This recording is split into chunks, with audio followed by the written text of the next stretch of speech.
left hand, we've got pushing. You can see the close-up of the thumb in the last 3 fingers.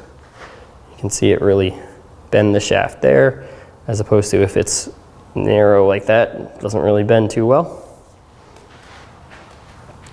Now here's that shaft 45 view.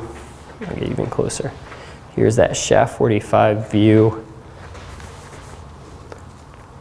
Instead of pushing more like this, pushing right through. There, we'll get this. This is how I normally demonstrate it, just like that.